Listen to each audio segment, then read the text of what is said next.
Assalamualaikum warahmatullahi wabarakatuh. Rasanya saya sudah lama tidak berbicara di depan kamera. Baik, yang saya akan bicarakan adalah ini mengenai unek-unek saya. Apa unek-uneknya? Yaitu kondisi sekarang saat ini di Indonesia pada umumnya, khususnya di daerah saya. Kali ini saya akan berbicara tentang globalisasi. Kalau berbicara tentang globalisasi, saya akan lihat di Wikipedia sebagai rujukannya. Globalisasi adalah proses integrasi internasional yang terjadi karena pertukaran pandangan dunia, produk, pemikiran, dan aspek-aspek kebudayaan lainnya.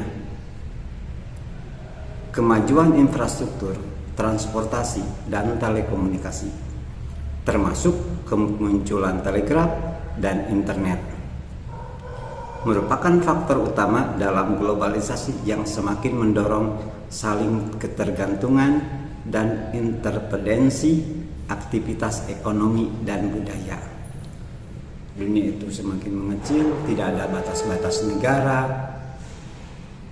Orang bisa bepergian, orang bisa mengetahui kapanpun, orang berbicara dengan siapapun, adanya internet itu. Orang bisa membeli apapun dari negara manapun, contohnya kita bisa berbelanja di Alibaba, di AliExpress, dan lain sebagainya. Aktivitas ekonomi. Nah, dengan adanya perang Ukraina dan Rusia, Indonesia tergantung kepada gandum misalnya. Nah, ini menyebabkan harga gandum mahal, otomatis harga pangan akan semakin mahal juga. Contohnya mie, kesukaan orang Indonesia. Kalau tidak makan nasi, orang Indonesia kita membutuhkan mie instan. Contohnya banyak merek-merek mie instan yang ada di pasaran di Indonesia, bahkan dijual di dunia. Itu akan menaikkan harga.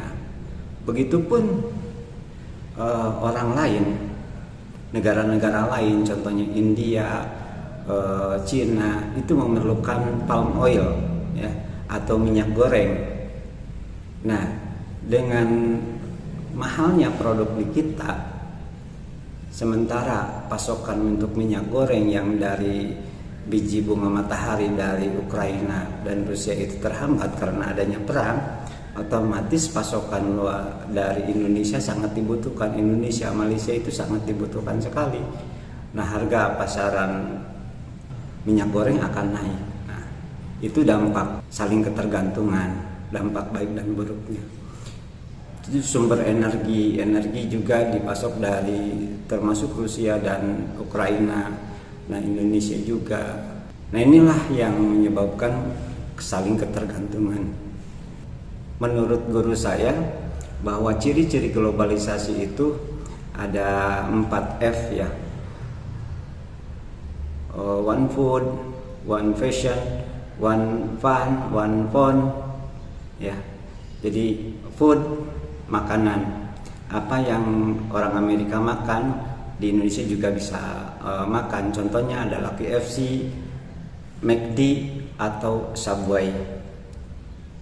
Nah, itu produk-produk Amerika ataupun Coca-Cola dan lain sebagainya. Atau bahkan sempat beberapa waktu 2 minggu yang lalu atau seminggu yang lalu, kita melihat kabar bahwa di Ukraina adanya mie instan yang diungkap oleh tentara Rusia, bahwa ada mie instan asal Indonesia yang ditemukan di markas tentara Ukraina. Nah, jadi produk-produk itu sudah mengglobal. Nah, dengan globalisasi ini, apakah Indonesia siap dengan hal itu? Itu pertanyaannya. Dunia itu semakin terbuka. Kadang-kadang orang mencari uang itu tidak masuk dengan kemajuan teknologi, tidak harus masuk kantor, tidak harus masuk ke perusahaan, tapi bisa dikerjakan dimanapun, kapanpun itu bisa dilakukan. Kalau saya lihat youtuber yang keliling dunia, mereka bukan tidak memiliki pekerjaan, hanya menghabiskan uang saja. Mereka memiliki pekerjaan tapi dilakukan dimanapun dan kapanpun. Disebutnya itu adalah digital nomad, digital nomaden. Jadi pekerjaannya itu secara digital, mereka melakukan apapun. Contohnya ada proyek-proyek misalnya konsultan, bidang telekomunikasi atau manajemen penjualan dan sebagainya, ataupun hanya menjual produk-produk gambar, animasi dan lain sebagainya, dijual misalnya ya bisa di Shutterstock misalnya, menjual foto dan gambar dan sebagainya. Saya juga shock sama anak saya itu nilai pengetahuannya baik. Pas masuk SMA tidak melanjutkan ke IPA, tapi dia melanjutkan ke IPS. Kok kenapa kamu itu nilainya baik tapi melanjutkannya ke IPS? Karena alasannya ingin bekerja secara bebas, secara online. Terus saya juga shock melihat salah satu YouTuber asal Rusia yang tinggal di Indonesia, seorang perempuan, bahwa banyak yang DM ke akun Instagramnya bahwa banyak orang Rusia yang ingin tinggal di Indonesia dan berinvestasi di Indonesia. Yang lainnya mereka tinggal di Indonesia, banyak asal Amerika yang tinggal sudah beberapa tahun di Bali, di Lombok dan sebagainya. Mereka bekerja sebagai digital nomad.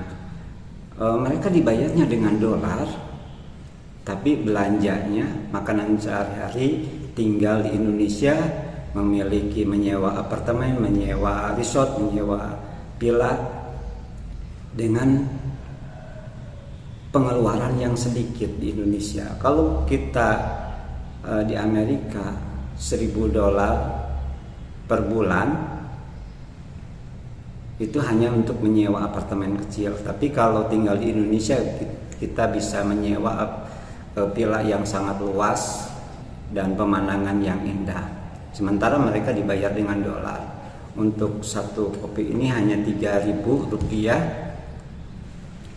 Mungkin di Amerika ini $7 ya. Kita bisa bayangkan ini $3.000. Kita bisa bayangkan. Tidak $1, ini berapa dolar? Kita bisa bayangkan kalau kita minum kopi di kedai kopi 15.000, apalagi minuman ini hanya 3.000 perak. Kalau di Amerika untuk 1 jus saja $5, $7. Kalau makan ya rata-rata $10. Nah di Indonesia $10 bisa seharian makan di rumah makan. Terus ya bisa dari pagi sampai malam. Nah sementara digital nomad itu mereka dibayarnya dengan dolar. Indonesia juga di Indonesia sementara barang-barang kebutuhan pokok itu lebih murah. Nah, banyak mereka yang datang ke Indonesia. Permasalahannya ketika orang luar itu banyak yang datang ke Indonesia, Indonesianya belum siap. Pertama, dalam segi yang tadi one food, makanan. Kalau saya lihat saya juga waktu sekolah, waktu belajar ke Jogja itu suka naik kereta api. Makanan di kereta itu tidak banyak pilihan, cuma nasi saja. Sementara mereka yang datang ke Indonesia mereka shock, kok tidak ada roti. India, orang Amerika itu nasi itu bukan makanan pokok. Mereka mau mencari roti tapi tidak ada. Makanya jangan heran jika di Indonesia KFC itu lebih laku daripada McD atau dari Subway. Kalau di Amerika Subway yang pertama, yang kedua adalah McD, yang ketiga adalah KFC. Orang luar itu tidak suka tempe dan tahu. Taruhlah kalau orang Asia, orang Cina, orang Malaysia suka dengan tahu. Tapi kalau orang Eropa, orang Amerika tidak suka dengan makanan yang itu. Juga fasilitas umum yang lainnya adalah toilet, ya. toilet. Nah, ini toilet juga sering menjadi hambatan bagi orang yang datang ke Indonesia, karena toilet-toilet di Indonesia kebanyakan adalah toilet jongkok, bukan toilet. Ya, kalau di rumah-rumah mungkin sekarang sudah banyak menggunakan toilet duduk. Nah, kalau ada toilet duduk juga tidak menyediakannya tisu sebagai sarana untuk kita bersih-bersih setelah buang air besar. Selanjutnya adalah instruksi bahasa, karena bahasa internasional itu dengan globalisasi itu kita menggunakan bahasa Inggris. Selain bahasa Indonesia harus juga ada petunjuk dengan bahasa Inggris. Nah, ini menjadikan hambatan-hambatan bagi orang luar yang datang ke Indonesia. Dan yang terakhir adalah